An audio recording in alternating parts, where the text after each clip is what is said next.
Welcome to the Future is Borderless podcast with David Nilssen. We feature top entrepreneurs and thought leaders from around the world, those who bring a global mindset and a unique perspective to their life and business. Now, let's get started with the show. Hey, David Nilssen here. I'm the host of this show.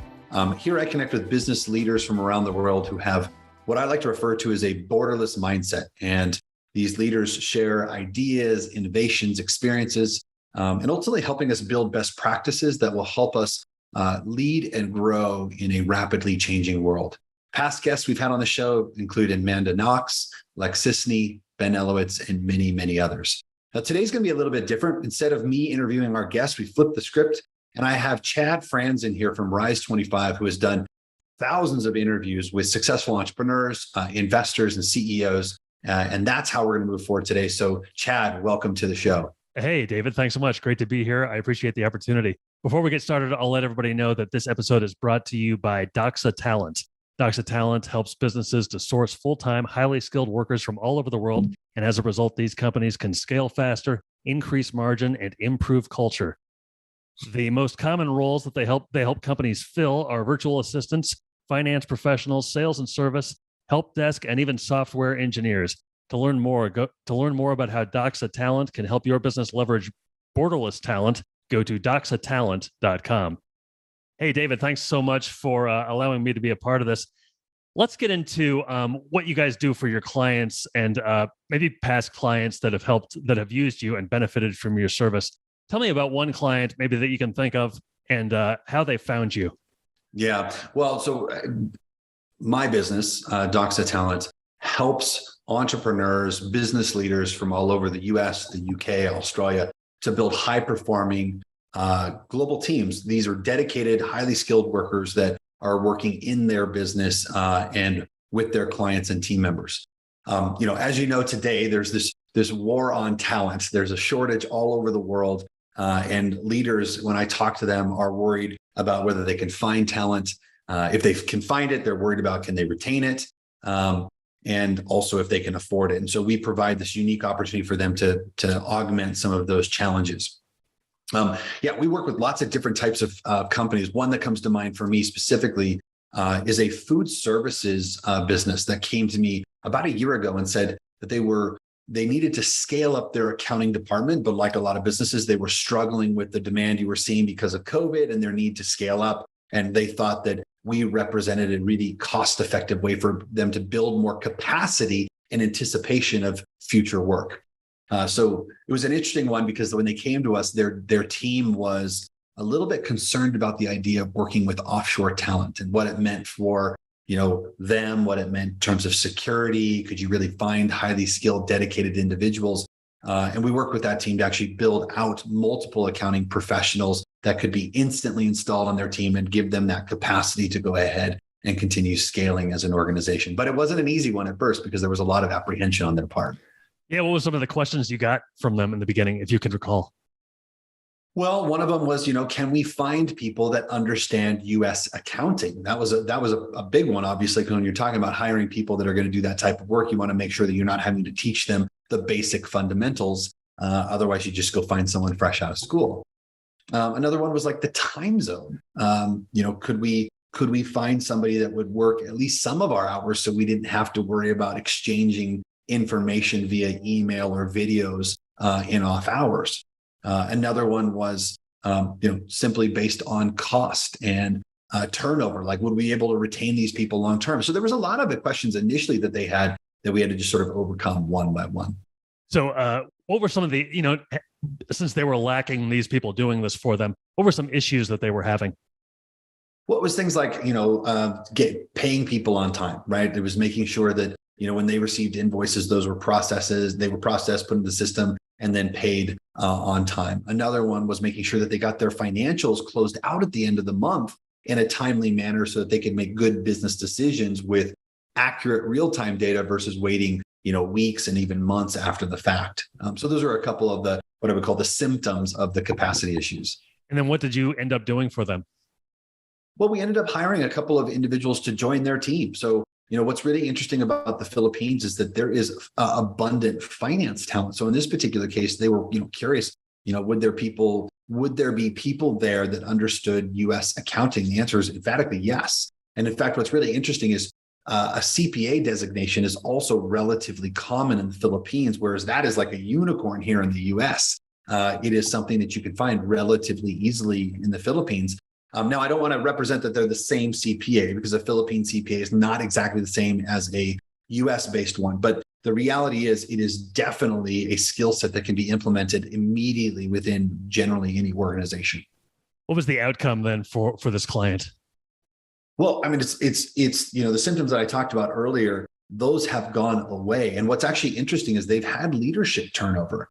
And I can't even imagine what that would have done to their business if that turnover had occurred a year ago when they didn't have the capacity and everything was sort of falling on this individual. We were able to sort of expand that capacity so that they could get the real-time accurate financials. They were paying people on time. Finance department wasn't a bottleneck anymore. But interestingly enough, we became a hedge against future turnover risk for them domestically in the meantime. And then some of the issues, or some of the questions they had in the beginning, like the time zone issue, how was that overcome? Well, it's actually pretty easy. I mean, the BPO industry, and I should say BPO is business process outsourcing. So the outsourcing industry in the Philippines runs 24/7 because it represents about 15% of their GDP. So it is a huge contributor to their economy. And for that reason, the government has made massive investments in infrastructure, and it literally runs around the clock. So what you'll find is that people literally work just about every hour of the day, meaning that the shifts start constantly throughout the day. So it's not uncommon, actually, for people in the Philippines to work US hours, which means that they just work a night shift and then they sleep during the days. One of the things that we actually feel, I think, passionate about is that if in the case that it's appropriate, and I think in general, if you're not serving the customer, meaning you're not a customer service agent or salesperson during a specific time, it's great if companies can be flexible and let them work what we call as a split shift. Now, I'm on Mountain Standard Time, so just you'll have to make adjustments, or listeners will have to make adjustments for that. But how that works then is that somebody starts in the Philippines, the split shift, they start at 2:00 their time, and it goes to 11 p.m. their time. So this is our time. It's 2:00 in the afternoon to 11 p.m. my time. But for them, it starts at 4 a.m. and it goes until about 1 p.m. So yes, they're getting up early in the morning, they're working that morning shift, but they have plenty of daylight, time with their family, dinner with their family, and a little bit more normalcy. So we always encourage people, when it is appropriate, to consider that, because they'll get 2 or 3 or 4 hours of overlap in the afternoon to do one-on-ones and meetings and have a chance to review work product, do some training, and then they have plenty of focus time for production purposes. And finance roles are great for something like that. Yeah, I'm sure you've answered this question before. What kind of got you? How did you kind of get interested in doing this?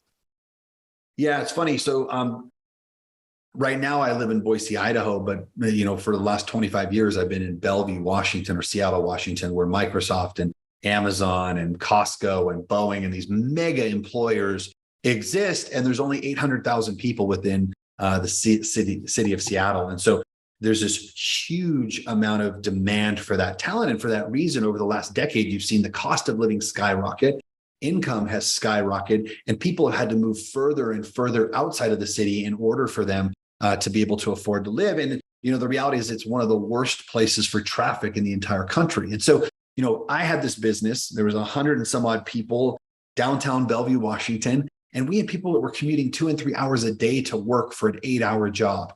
And it was becoming tough for us to compete as a business services company with all these, venture-backed startups and these mega employers like I named just a second ago. And so we started looking at other alternatives, and we ended up deploying a few different strategies. One was we opened up another campus in Boise, Idaho, an emerging area of the country. We also started looking at outsourcing or offshoring as an opportunity. And in the process of doing that, I learned a lot of things along the way. One thing that I felt was really important, though, is that as I was traveling around the world, I went to Bangalore, India, I went to Kazakhstan, I was in China, and then ended up in Vietnam, and then finally the Philippines. And what I constantly saw is that people were treated like product that the work conditions were fine, but they weren't great. The technology was okay, but it wasn't fantastic. The hardware was behind the times. It just felt like it was such a massive opportunity, and yet it hadn't really evolved to where it should.